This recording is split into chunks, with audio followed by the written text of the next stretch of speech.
ఇక్కడ ఏమన్నారో చూడండి.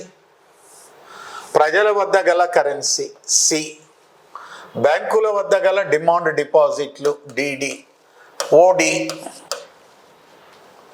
ఓకే, మరి ప్రజల వద్ద గల కరెన్సీ ఏవే ఉంటాయి? ఇక్కడ ఇదే పాయింట్స్ మీరు రాసుకోండి. నాణెములు, కరెన్సీ నోట్లు, ఇది ప్రజల వద్ద గల కరెన్సీ, మన దగ్గర నగదు ఉండేది. డిమాండ్ డిపాజిట్స్, ఇవి రెండు రకాలు. Saving deposits,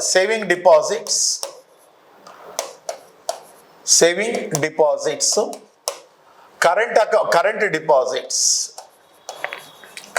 deposits.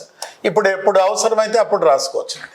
ఓడి అదర్ డిపాజిట్స్, ఆర్బీఐ దగ్గర గల ఇతర డిపాజిట్లు.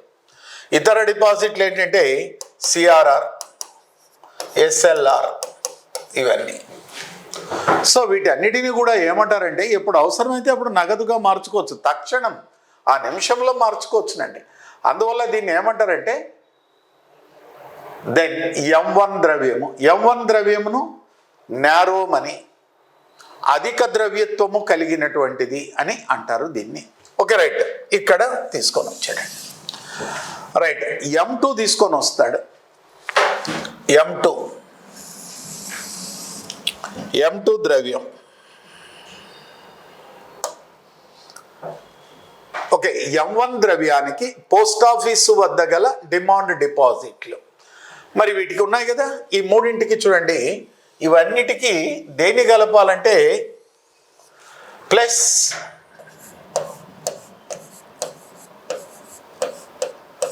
పోస్ట్ ఆఫీసు వద్ద గల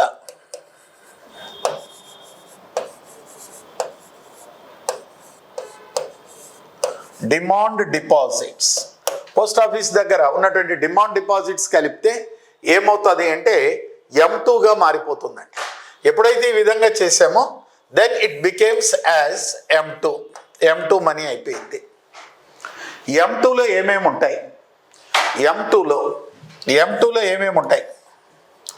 నాణెములు,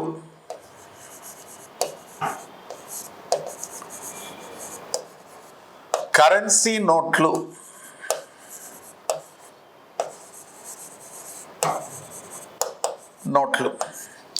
సేవింగ్ డిపాజిట్స్, సేవింగ్ అకౌంట్లో ఉన్న డిపాజిట్స్, వ్యాపార సంస్థల డిమాండ్ డిపాజిట్స్, కరెంట్ డిపాజిట్స్